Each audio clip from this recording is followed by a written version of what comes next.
All right, guys, welcome back to another 90-day recap chat here where we talk faith, love, and trends. Hunt for Love's final episode.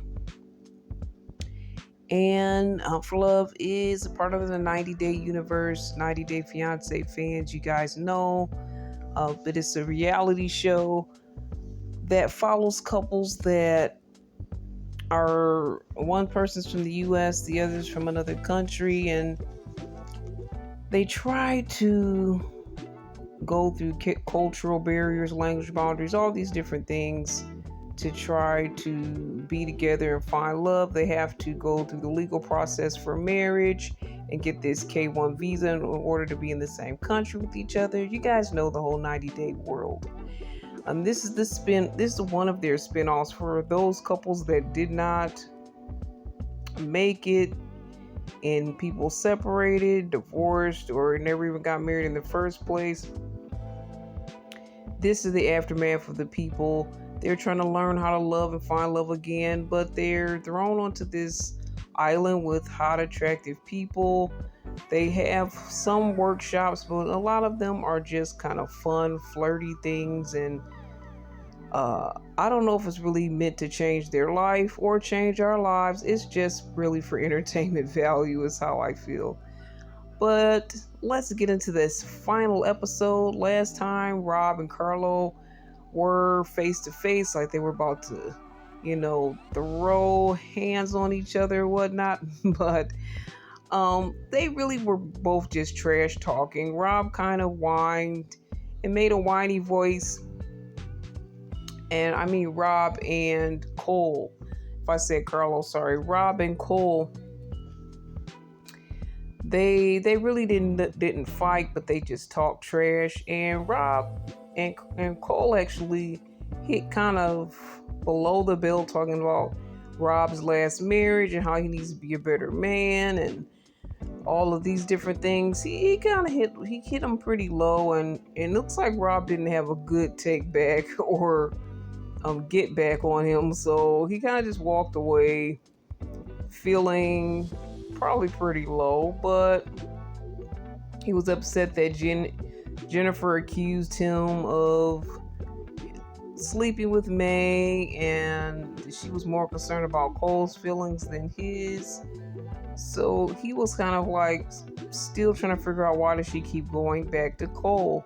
And I guess we're gonna find out why as this episode closes. But I guess she was kind of telling you what she was feeling and thinking the whole time. But we're gonna talk more about it as we get to the closing. Just slightly recapping before everybody made their choice, their final choices, decision day. Out of all the people that they met here on the retreat on the island, they can choose to walk away with one, and it's all of everyone from the 90-day world. They get to make a choice. The other people doesn't appear to look like they're even asking them questions, or they get to make any choices at all. I don't know. They're just the pick of the litter for the original 90-day cast. But Tim and Mai and Tiffany and Rocky, they have a final date before the decision day. Tim really just tells May, I hope I'm saying her name right, May or Mai, that basically, I hurt my back, I can't participate in this yoga date, and I think you're probably more into Rob than me anyway. But her and Rob were really hanging out a lot, so I can understand his thoughts on that. But May has other thoughts.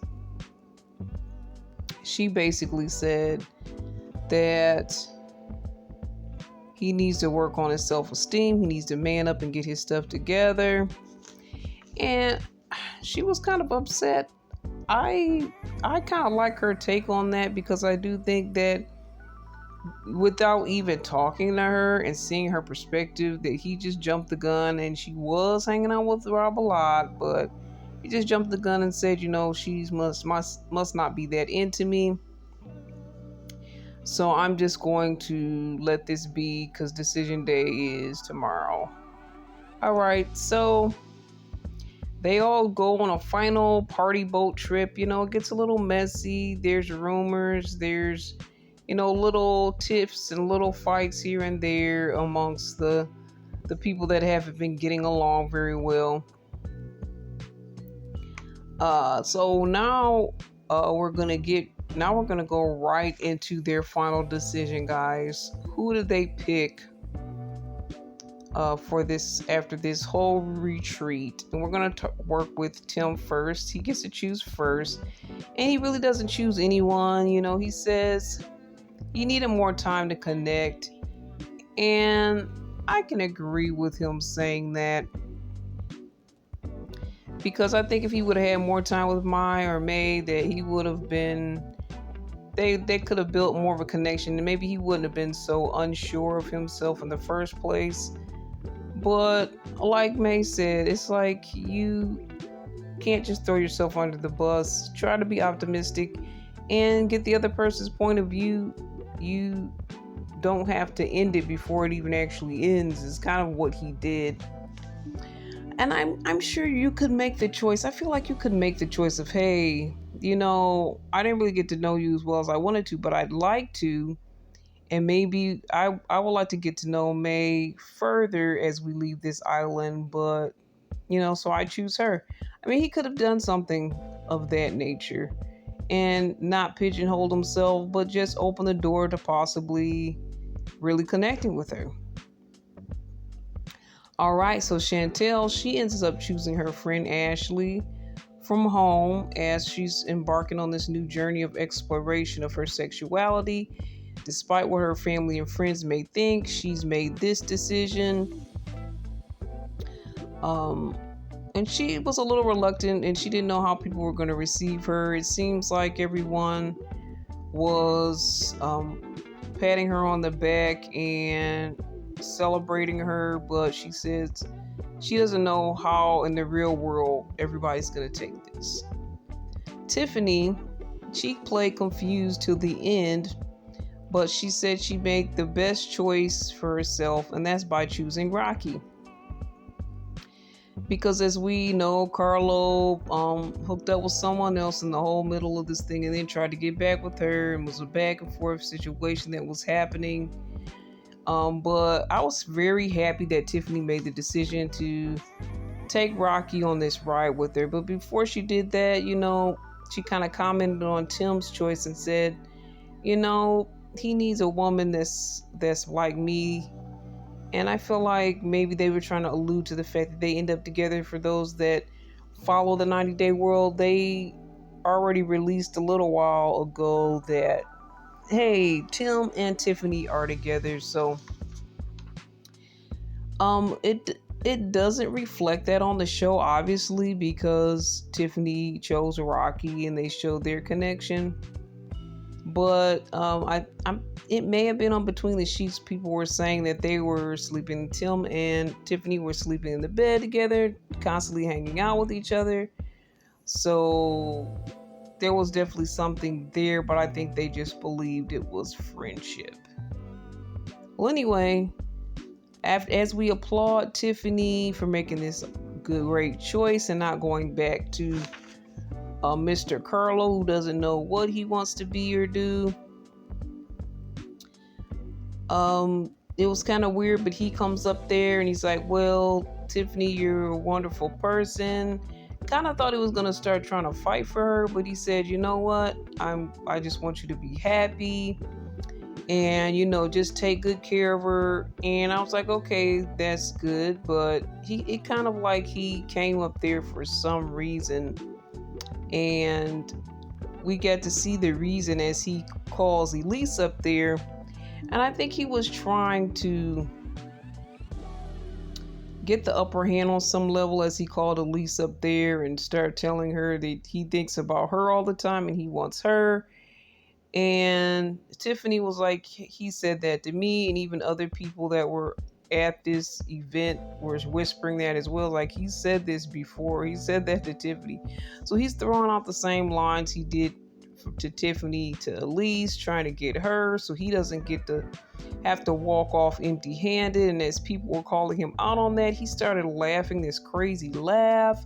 I think he started to crack. He started to lose it. He was like, I'm sorry.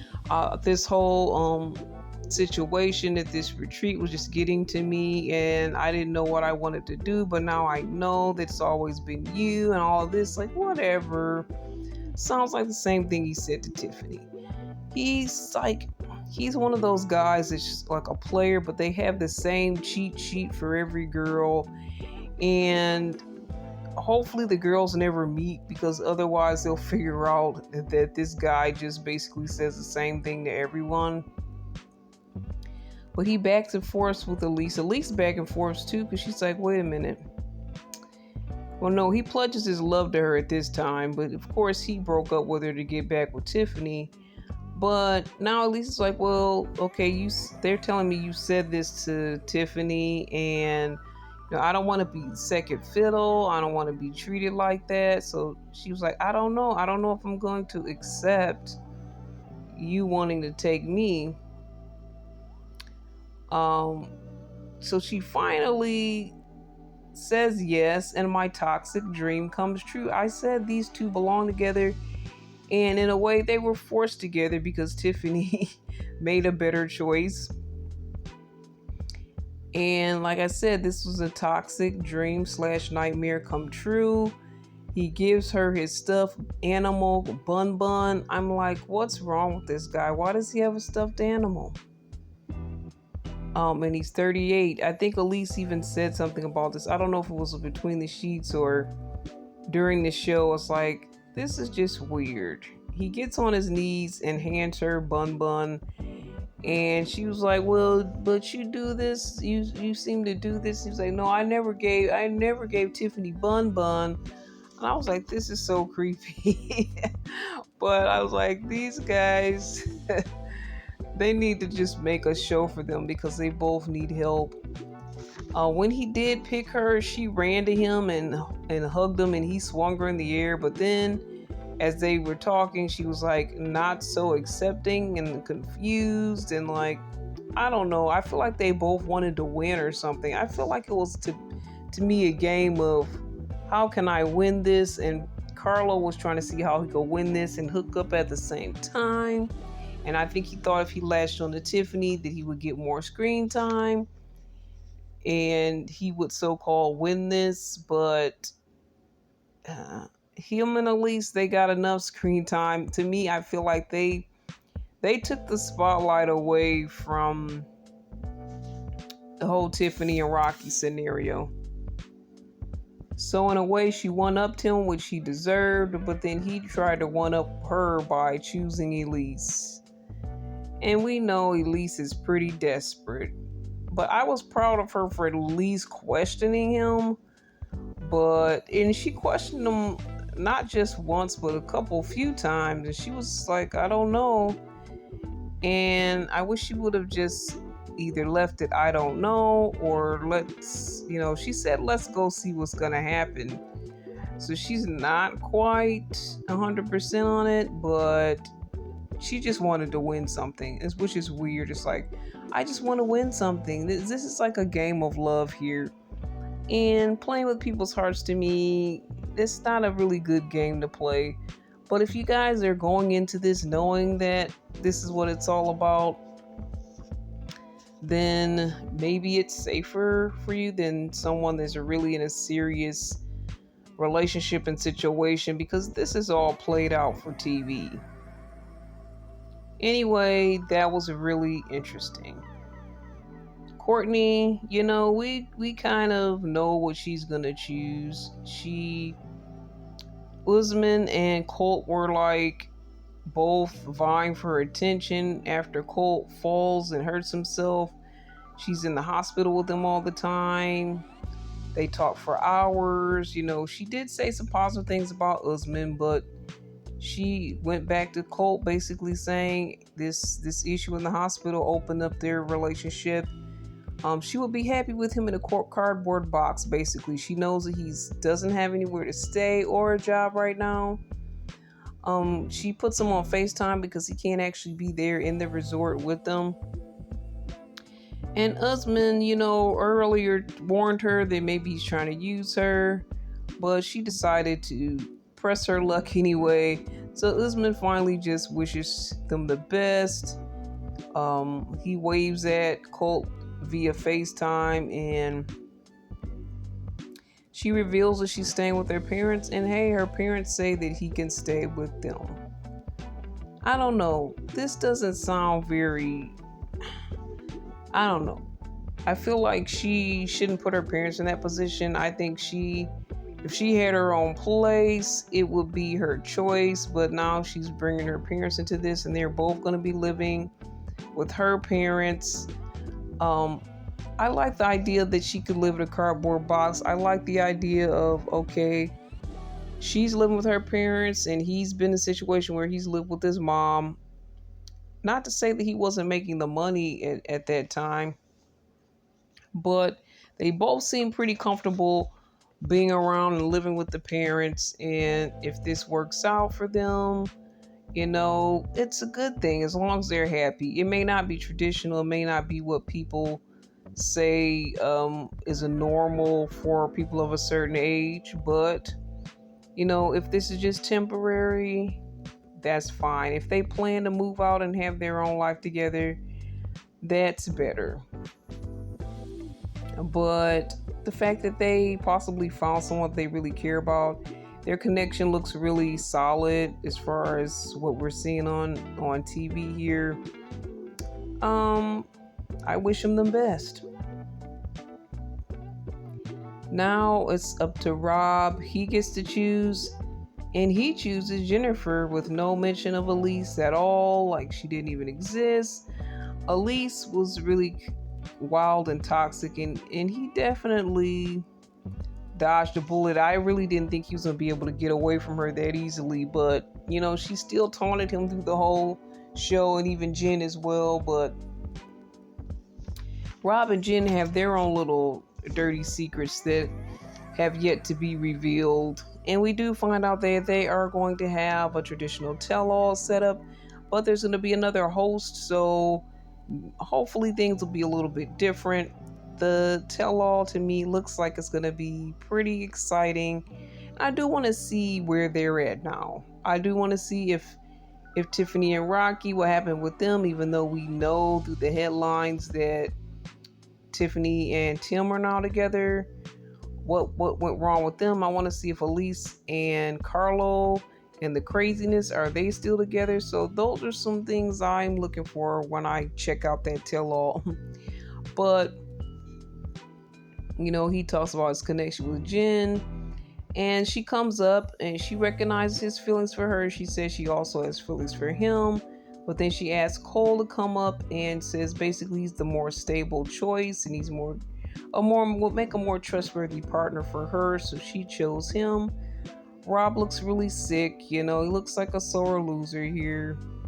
And he predicts that, first of all, he's saying, Jennifer, she's not going to be happy with him and it's not going to work. But then he also says that she's probably going to break his heart. And Tim says the same thing, seeing that was her ex. So Cole now, he mentions marriage and the K1 visa and all of this. And he gives her a bracelet similar to the one that Rob gave her, which happened to really be Elise's bracelet. So they so-called, I guess, sealed the deal with their relationship, so to speak. And this is how the 90-day hunt for love closes. I do want to see what's going to happen with this tell-all, who stayed together, who didn't, when it comes to the choices that were made. I think for the most part, everyone made some pretty good choices. Elise and Carlo, they're a mess. I guess they made the best choice for them in that moment. Jen, I don't know where she's getting with that. He's a younger man. He looks like he'll do anything to please her. In a way, as far as between the two guys, Rob seems like the bad boy, a little damaged and all of that. So it's like, I think everybody made a pretty good choice for the choices that were there and available. What are your thoughts? Any comments, questions? What do you think? Did they make the best choices? Let me know. Again, email me at cbiztv@yahoo.com. Drop your thoughts in the comments. Check us out on our other platforms at cbiztvmedia.com. And we'll be back here talking faith, love, and trends. All the best. God bless.